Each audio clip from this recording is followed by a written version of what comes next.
Hi everybody, this is January 4th, 2024, and I'm on the fast bus from Maple Ridge to Coquitlam after my Weight Watcher meeting. Had a wonderful Weight Watcher meeting. Very upbeat and positive.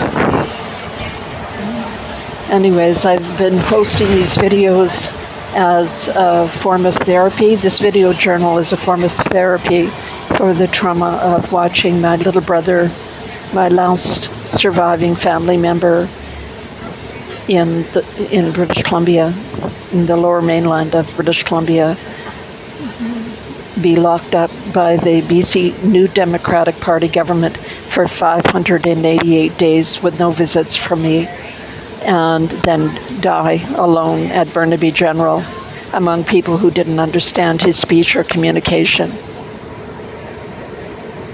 So the BC New Democratic Party government group home, L'Arche, L''ARCHE, locked Paul away and terminated permanently our visits when I complained to the RCMP police, about secret fraudulent and forged power of attorney called a representation agreement the group home had created to give Paul the COVID-19 shot. So the group home, L'Arche, appointed my 82-year-old Catholic nun sister 4,000 kilometers away in Ontario, who only met Paul a few times in her life and who had never cared for him, hadn't grown up with him. She's 16 years older than him, as his guardian. And they did this secretly. Paul had 5 surviving siblings at the time that the L'Arche appointed the Catholic nun his guardian, and they did it to give him the COVID-19 shot. Because I have a sister on Vancouver Island who has cared for Paul and who did grow up with Paul, who is anti-COVID-19 activist. I'm an agnostic as far as the COVID-19 shot. But they didn't tell me either. They didn't tell anybody but the nun. That's the British Columbia New Democratic Party. They're socialist, communist, horrible. I believe that they've conned their way or scammed their way with this new digital voting system, computer-generated election results. Nobody voted for computer-generated. I mean, we get one shot at changing the government every 5 years in British Columbia, every 4 or 5 years, and that's with our vote. That's with our X on the ballot, and that's been taken away from us by this evil New Democratic Party government with David Eby is the so-called premier. He's positioned himself as the leader of the British Columbia New Democratic Party government. I call him Evil Eby. He was the president of his only work prior to appointing himself leader of the BC New Democratic Party government was as president of the British Columbia Civil Liberties Association, and you have never met a human being more disinterested in human rights and civil liberties than evil David Eby. So my brother, as I said, I had an agreement with L'Arche, a written agreement, and with the BC New Democratic Party government worker that I could visit Paul, or he could visit with me twice a week, once at the group home, once at my apartment. And when I complained to the police on August 26th of 2022, I complained to the police about this fraudulent and forged power of attorney that I had to have produced to me by court order. When I complained to the police tipped off the group home, tipped off L'Arche. They didn't investigate the fraudulent and forged document. They tipped off the group. They tipped off L'Arche, and L'Arche's lawyer wrote the evil nun in Ontario and said, "You've got to permanently terminate Kathleen's visits with Paul, or we're going to evict him," all of which is completely unlawful. she didn't question it. I mean, what could she do? She couldn't care for him. She's never cared for him a moment in his life. She never moved him to be closer to her, and she never moved to be closer to him. It's the first time in history that a non-resident of British Columbia has been appointed a representative and then a guardian. In BC, it's called a committee of a incapable BC resident. So I now know that the Police Oversight Agency in Ottawa, the Civilian Review and Complaints Commission for the RCMP, ordered the Burnaby RCMP to do an investigation of this fraudulent and forged power of attorney, which they did a slow walk.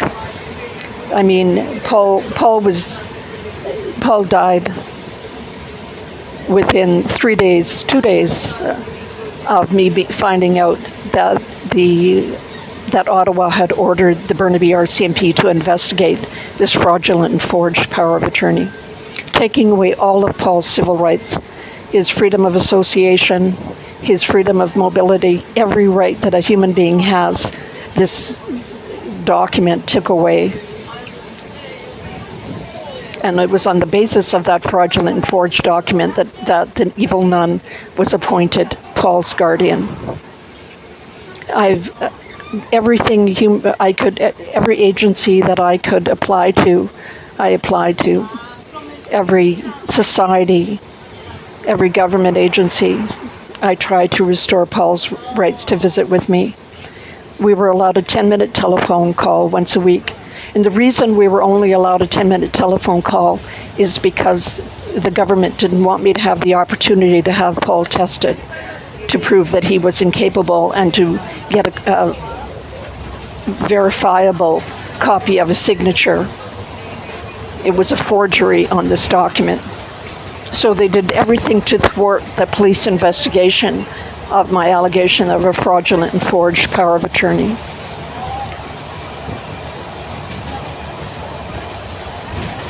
So I appealed the termination of our visits to the Supreme Court of Canada. I wasn't successful.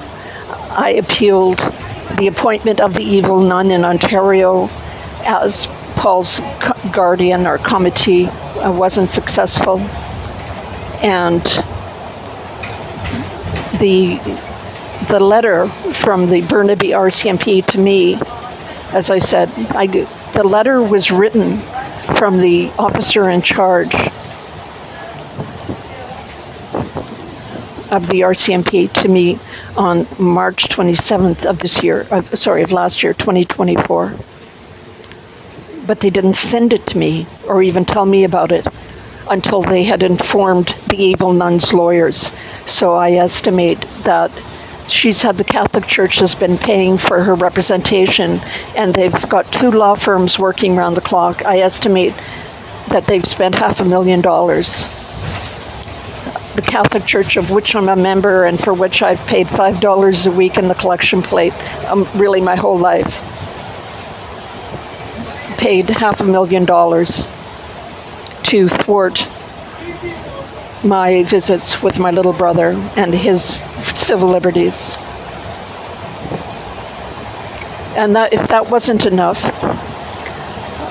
when I was within 24 hours of me finding out that the Burnaby RCMP had been ordered to reopen the investigation into the fraudulent and forged representation agreement, Paul was dead. So I believe that the nun, when she found out that I knew,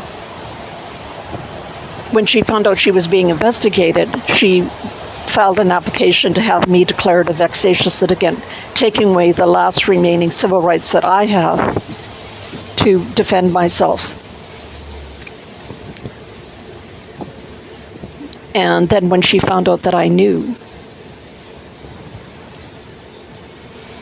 that the RCMP had been ordered to reopen the investigation into the fraudulent and forged representation agreement, when she found out Paul was dead within 24 hours of her finding out that I knew. So she ordered the Burnaby hospital, Burnaby General, to remove Paul's ventilator. They told me that he had had a stroke on April 15th, when he had actually, whatever incident happened, he had a gash on the side of his head that was oozing blood when I saw him. But whatever happened on April 13th. But they didn't tell me for 2 days, and I was the only local relative. They wanted to wait for the evil nun to fly in from Ontario, and his days were doomed as soon as she flew in, because she wasn't going to stick around. And she ordered that his ventilator be removed. He was recovering. When he saw me, he sat up. He grabbed a book from my hand, turned the pages perfectly, and he squeezed my hand when I said my name and wouldn't let go. So he was recovering. He was slowly recovering, but he had a ventilator over his mouth, and he had a catheter and intravenous. Within 24 hours of the nun finding out that I had been informed by the RCMP that the investigation was reopened, Paul was dead. So she had his ventilator removed, and I believe he looked to me that like he had been sedated, I think with hydromorphone, I'm not sure with what. He was sedated to death. So he could recover, but his respiratory system after the stroke could not handle both having the ventilator removed and being sedated with hydromorphone or some kind of opioid, I don't know what. I could see it. She was, unfortunately, she let me visit him 10 minutes a day, and I could see that he was recovering. And then when she found out that I knew that she was being investigated, he was dead within 24 hours. So I've complained to the BC Coroner Service, and they told me they couldn't do anything about it because the doctor who reported Paul's death said it was a natural death. But I understand that the Burnaby RCMP have conducted an investigation into his death without ever interviewing me. So I had complained to them that I believe that he had other people have told me that they did medical assistance in dying on Paul. They took away all his medical supports and had administered a sedative to kill him. When the nun found out that I knew that she was being investigated. I think she thought if he's dead, then why would they investigate? So I just keep posting these videos to bring to light, I watched my brother be murdered before my very eyes. He was struggling to recover, and I don't know whether he would have recovered or not, but he deserved a shot at it. He was struggling to recover, and he was put down like a dog. We're not dogs. Since October 19th of 2015, when Justin Trudeau came to power, 60,000 Canadians have been killed by medical assistance in dying. And I looked up the word medical, and it's from the Greek word which means to heal. Canada has the highest rate of euthanasia, of extrajudicial killing by the state of vulnerable people in the world. We're held in contempt and despised by the rest of the world. As poor as they are, people in Africa, my Facebook friends in Africa cannot believe this is going on in a so-called first world country. So Canada's killed 60,000 people this way since October 19th of 2015. So 5 out of every 100 deaths in Canada is caused by the state. When I complained about this in 2021, YouTube shut down my YouTube account. It just would vaporize my YouTube account. And I had, I think, 100 videos of, personal things and little videos I'd made, the music videos and things like that. YouTube vaporized them when I started complaining about this. LinkedIn shut down my LinkedIn account. I can't even apply for a LinkedIn account. So people are very anxious to have the right to kill vulnerable and disabled people in Canada.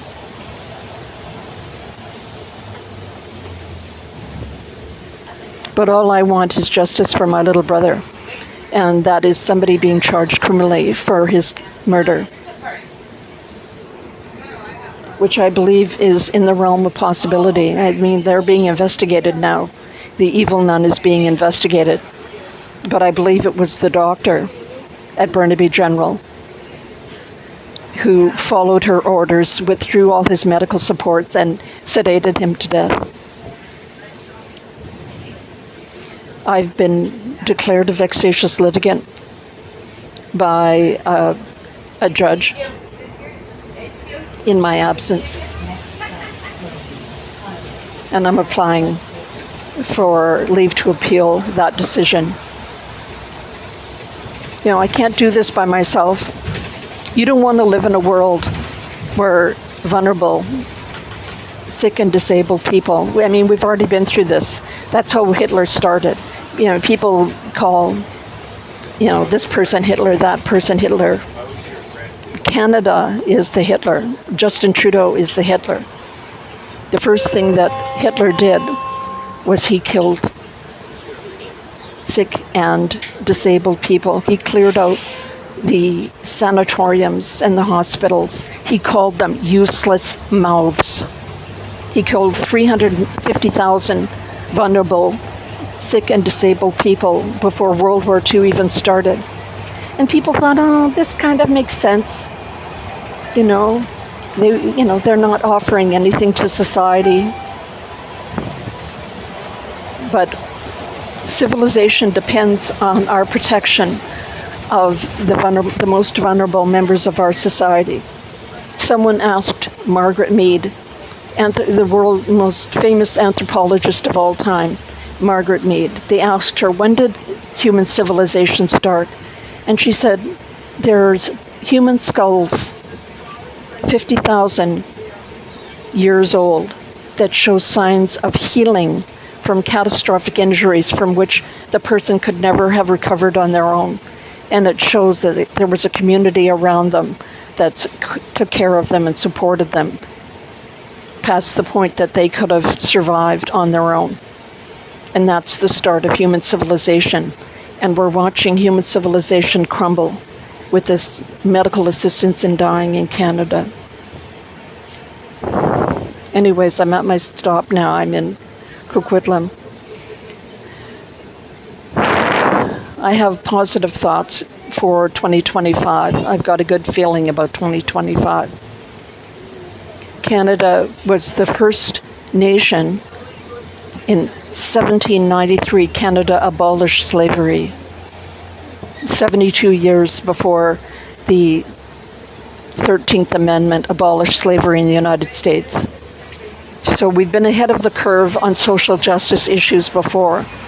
And God willing, we'll recover from this horrible descent into dystopia with medical assistance in dying. Take care, everybody.